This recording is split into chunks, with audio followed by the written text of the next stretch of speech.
Show with me, Joe. This is the show where I read an article a day to keep my stupid away. I learn something, you learn something, we learn together. When I first started reading this article, it got me thinking. And since it's Thursday, I figured Thursday's theme should be Thoughtful Thursdays. Not Throwback Thursdays. They already did that. Not Thought Thursdays. THOT, as in that hoe over there Thursday. I'm not going to just do reviews of thoughts at OnlyFans. Sorry, guys, not going to happen. We're doing thoughtful articles that maybe teach us something, that make us think, make you think, are philosophical in some way.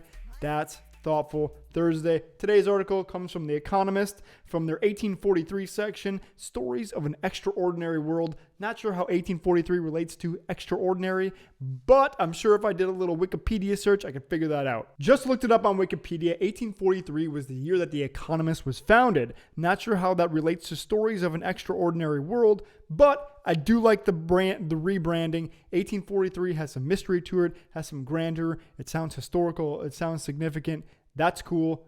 Anyways, this article is entitled, Why We Speak Starbucks, How Brands Use Language to Create Tribes. I already know that this article has some delicious milky foam, so let's dive right into it. You used to be able to walk into a cafe and get a coffee with minimal fuss. These days, ordering a drink requires a knowledge of sophisticated lexicon. Seasoned customers of Starbucks, the world's biggest chain of coffee shops. If you didn't know, there's a store called Starbucks and they sell coffee. It's very popular. You should try it out. Seasoned customers of Starbucks utter a rapid-fire trail of adjectives when asking for a drink, rehearsing a menu system that blends generic descriptions of hot drinks, half calf, black, no whip, my drink, with branded jargon. Instead of small, medium, and large, the company touts its own set of sizes: tall, grande, venti, and trenta. The last two are actually trademarked by Starbucks. Didn't know that. The coffee chain also has a particular language to describe how the milk should be added, referring to macchiatos as marble and mochas as zebra, or if you're from Africa, zebra.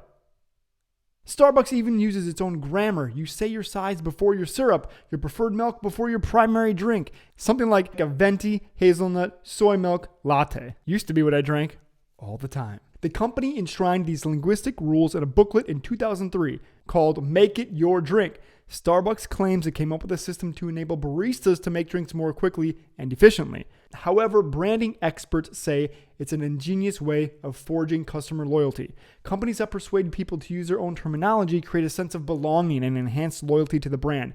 According to Dawn Lerman, a professor of marketing at Fordham University in New York, in her book, The Language of Branding. Thinking about it, that makes sense because when you have a shared language with your friends, you feel a sense of loyalty to them and a sense of togetherness. In fact, sociologists have long argued that people become part of a speech community when they use specialized vocabulary, which creates a feeling of shared values. Hey! Did you just steal my words? Every time a company gets a customer to refer to its product using branded terminology rather than a generic description, Whoppers say rather than burgers, it is drawing them into its own community, and in doing so, it makes them more likely to buy its product in the future. Which brings me to a very important question. Are you, the watcher, are you a McFlurry person or are you a Blizzard person? But what about Frosties, Joe? We're not talking about Frosties. Many companies use this technique. When hungry Californians order a meal at In-N-Out, a burger chain, they need to specify the ratio of cheese slices to patties. A triple-double means 2 burgers sandwiched between 3 slices of cheese. So 2 patties, 3 slices of cheese. Whereas if you order a 4x3, you get 4 patties, that's so many patties, and 3 cheeses. And buns. CrossFit, a fitness firm, boasts a vocabulary so extensive that the internet is riddled with CrossFit glossaries and memes. A fire breather denotes a particularly dedicated CrossFit athlete. I'd like to think I'm a fire breather. I don't have the budget for that, man. WOD, or W-O-D, means workout of the day. As one enthusiastic customer blogged, all this helps create a tribe that members identify with. The CrossFit tribe, which is what makes them so annoying. Starbucks not only has a branded vocabulary, but a system for teaching it. As well as publishing the Make It Your Drink language guide, the company has trained its baristas to reply to customers in Starbucks lingo, turning a small cappuccino with an extra shot and foam into a double tall cap extra dry. Whether they like it or not, these days Starbucks customers get a shot of vocab with their tall and skinny latte. Actually, what he should have said is, whether they want it or not, these days Starbucks customers get a shot of linguistics with their tall, skinny latte. Makes it sound a little bit more refined. Because it is. We're talking about linguistics here. I think this is really interesting, and in prepping for this article, I tried to think of many other companies that do this, and I could only think of food examples. Like I mentioned before, McFlurry and Blizzard. Which one are you? Let me know in the comments. But then I also realized that Disneyland calls its workers not employees, but cast members, creating that feel of like magic, like we're all playing in this world together. The cast members.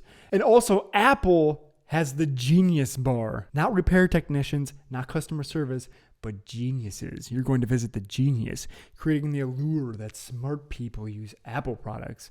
Ooh, Apple. And so I put it to you guys, can you think of other examples where brands use a specific lingo to get you into their tribe? Because for many times, it's in there and you don't even realize it. So let me know in the comments what you discover.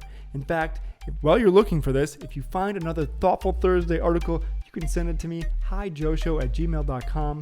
You can follow me on Instagram @ajoeshow and follow my personal Twitter @cannolinatoli, because this has been The Joe Show. I love you.